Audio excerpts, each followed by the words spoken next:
So here we go. Part two, part three of um, live racing at Saratoga. Watching on TV. I'll turn that down a little bit. 1 second. Yeah, they're talking about their 5 horse race, which I have no interest in. So I was looking at the earlier races, and I passed on this last race because of the fact that the company high level horses and not enough horses, only 9 horses there. I didn't think that you could get enough chaos.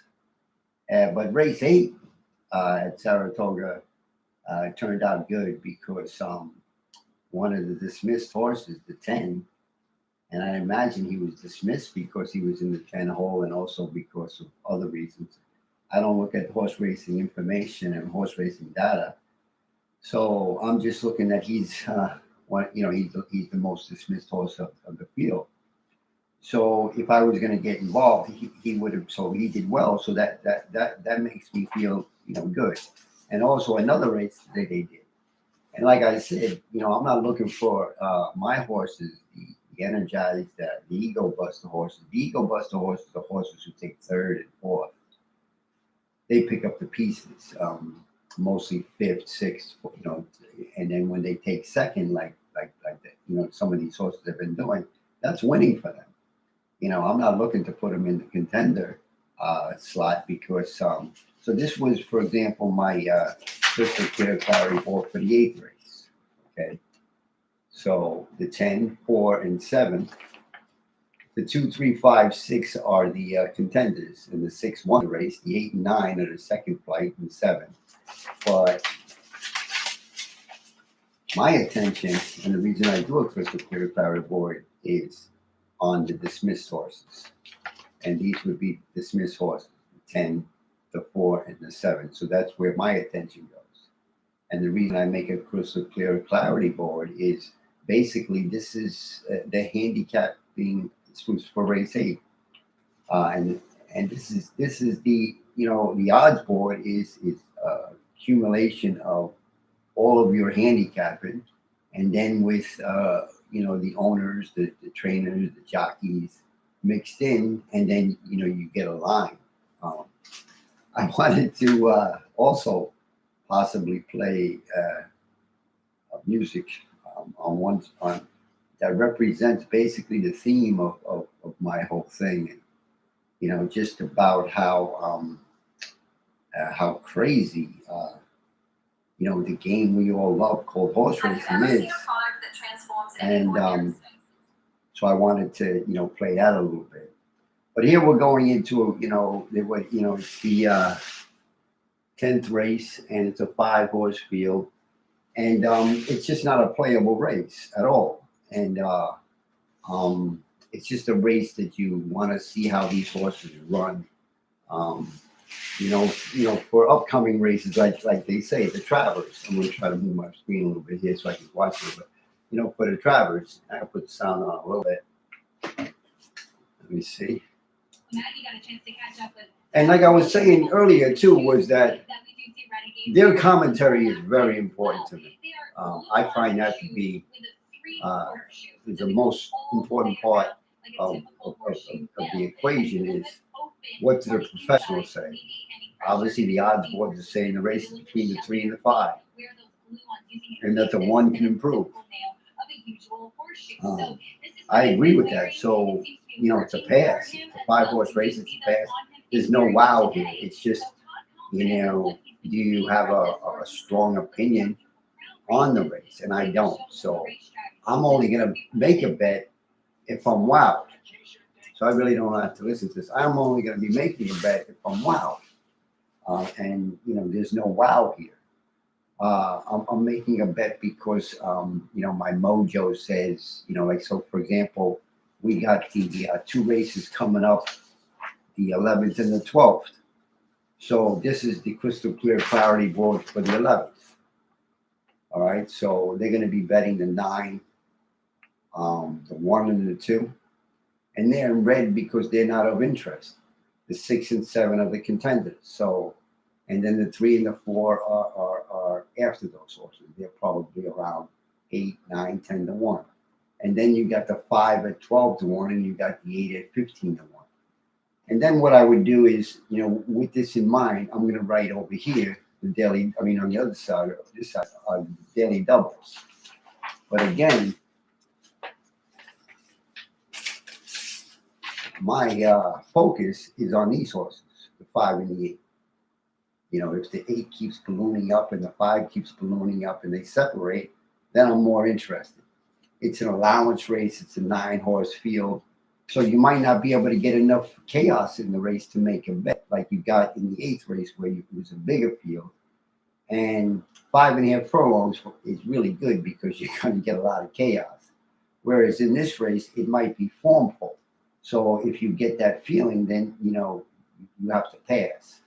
Like the late Mike Pizzola said a long time ago, if you're going to play, play. If you're going to pass, pass, but don't wobble.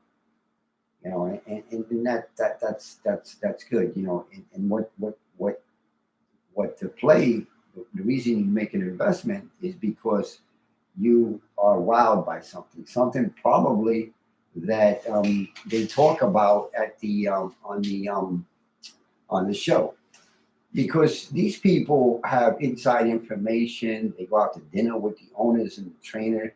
They hear all kinds of bullshit, all kinds of stuff, all kinds of golden nuggets, hidden from horse players, because horse players think that horse racing information tells you who's going to do what in the race. No, it's these people. These people, they're the professionals. They're the ones who are closest to know if anyone's going to know what possibly could happen.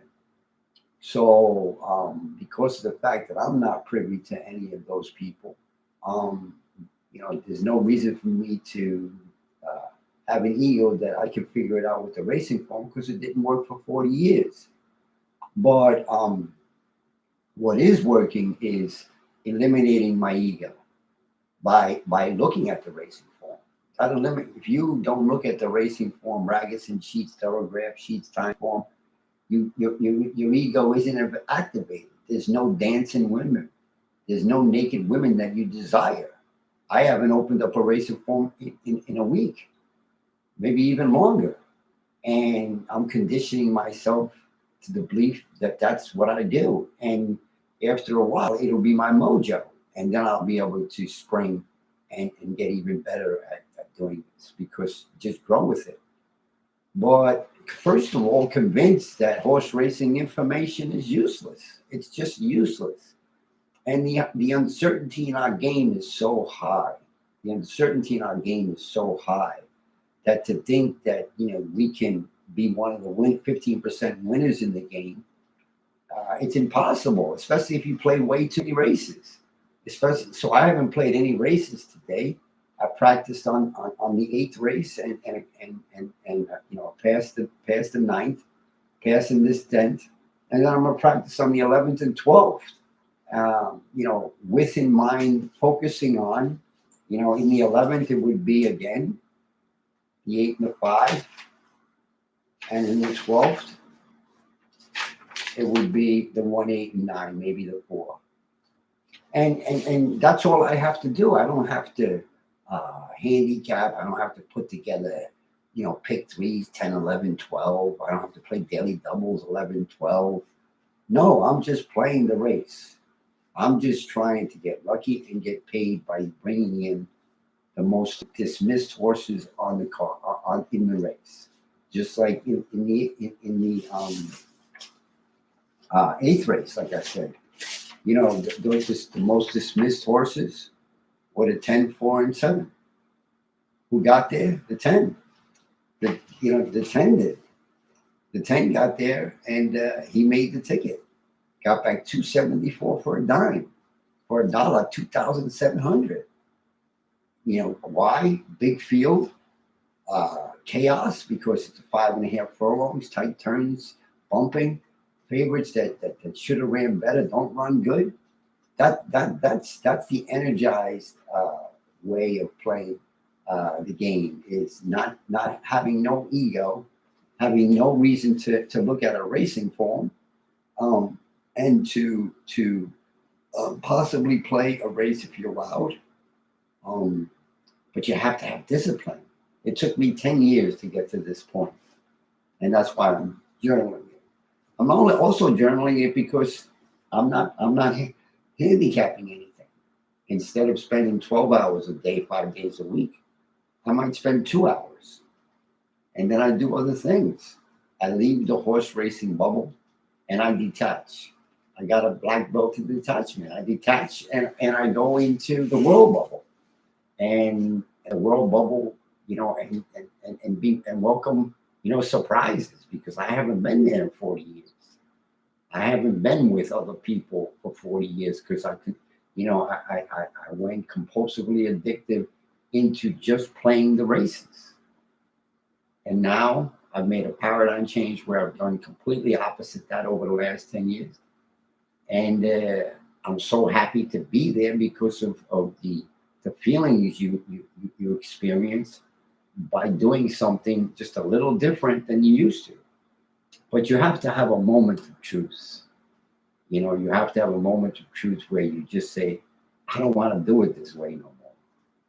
And then you walk through the fire out of the middle of the ocean, swimming like crazy, playing more and more and wanting more and wanting more. There's nothing wrong with watching the races.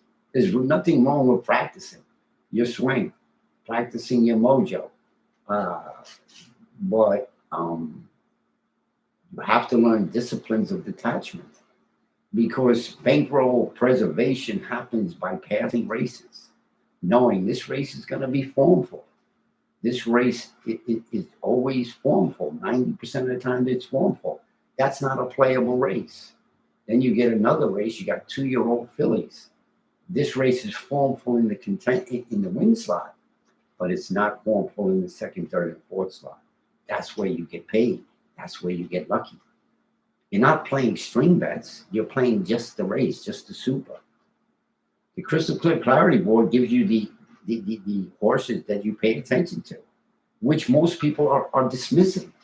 These horses, to most people, have 3 legs. They're finger legs horses.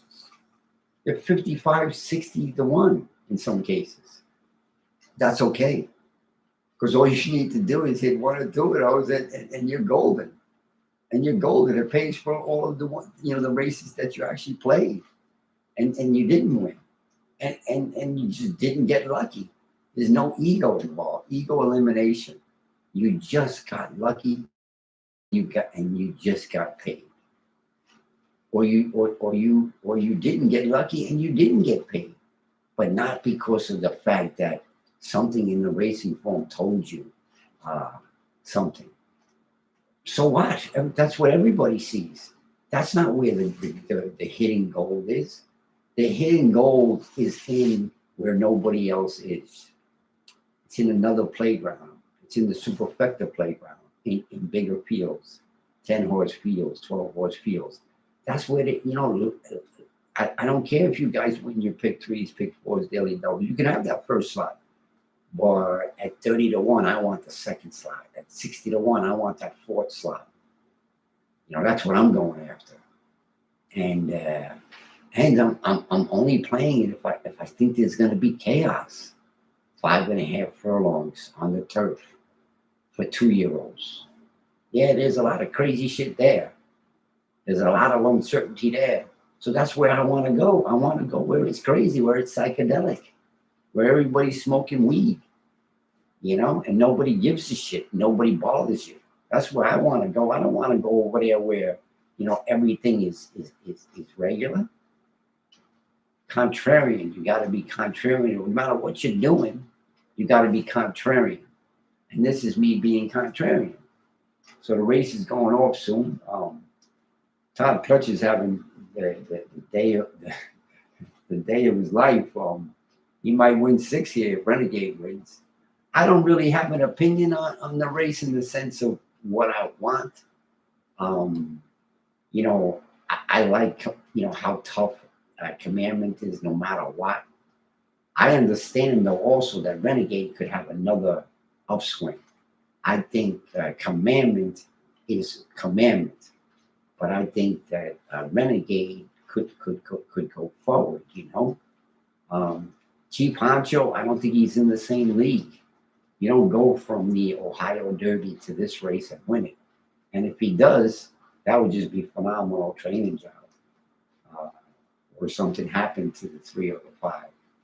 But the nice thing about these races is they're so enjoyable to watch. And it's going off now. Then I just want to see what the odds are for the 11th race before I possibly detach for a minute.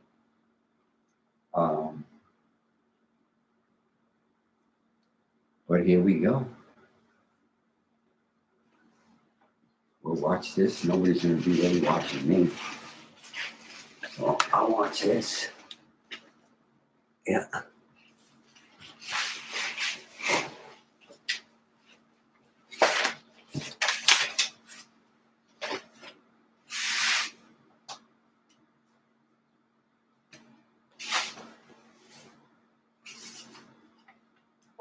Saratoga Saturday coverage with the Jim Dandy. Renegade. And they're off in the Jim Dandy presented by Mohegan Sun. It was a smooth start for all. Silent Tactic. Here's Chip Honcho.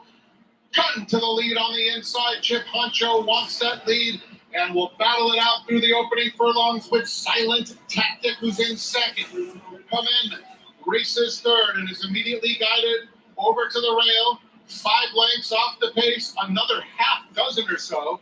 Back to Renegade, who's second to last. 2 in front of Ask and Answer. 23-2 for Chip Honcho and Jose Ortiz as they straighten up for the run down the back stretch. Silent Tactical length back in second. Another 2. Commandment with those blinkers on. Only 3 off the lead down the back stretch. It's a gap of almost 10 around Ortiz Jr.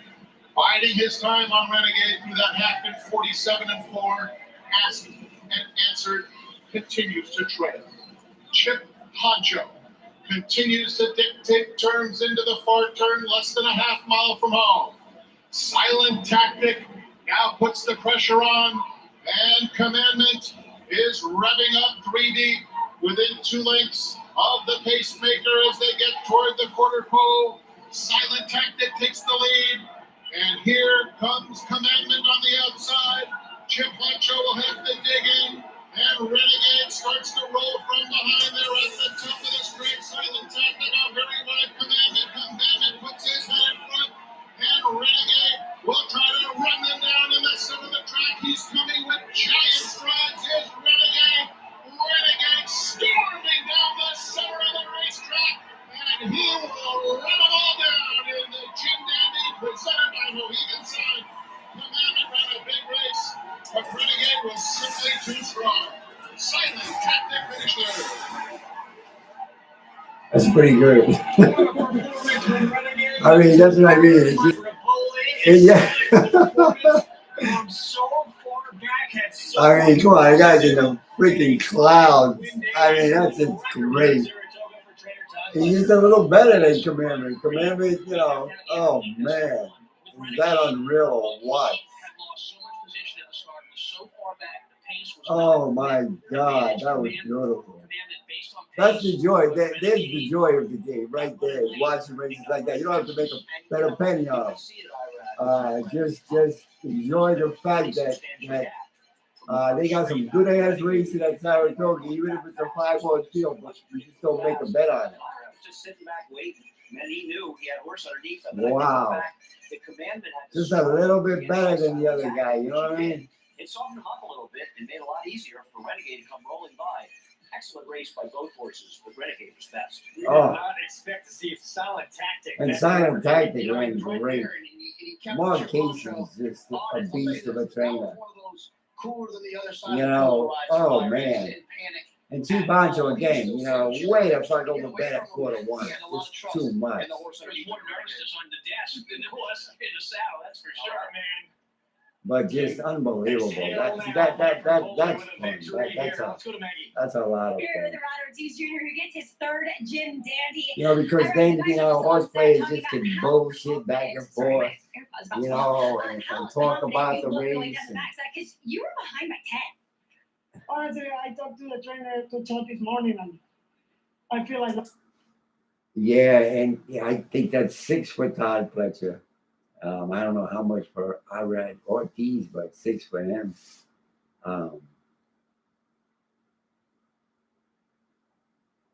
So yeah, so I'll come on again after this for the next one. And I wanted to also bring out a song that, like I was saying, that represents horse players in its entirety. It's unreal.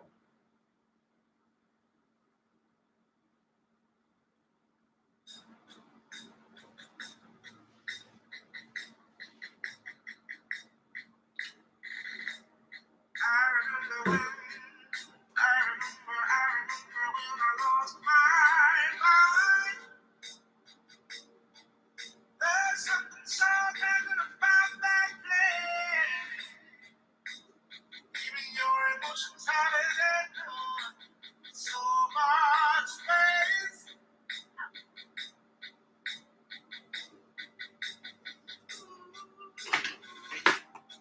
You're out there without care. It's out of touch. But it wasn't because I didn't love her.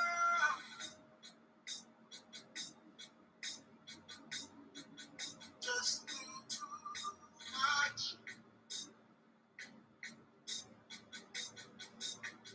Got me crazy. Got me crazy.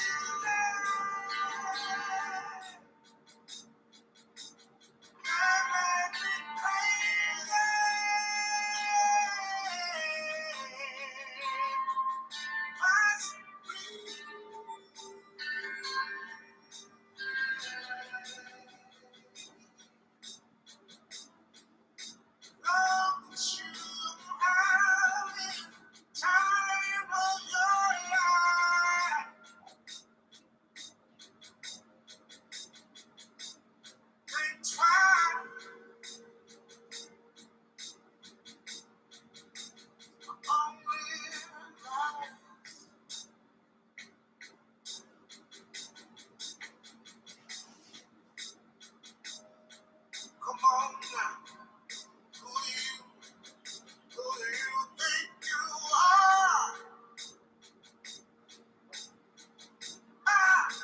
Bless your soul. You really think you're in control?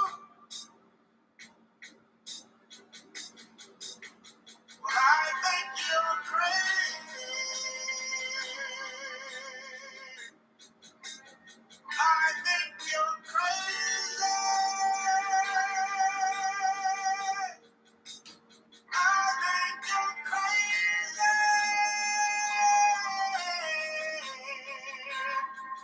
Just like me.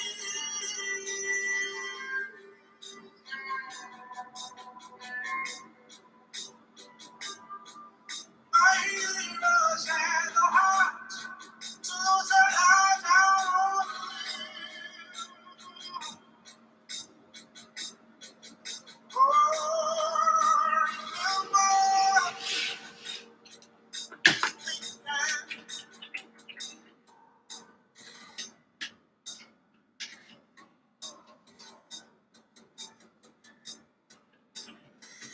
ever since I was young, ever since I was young, night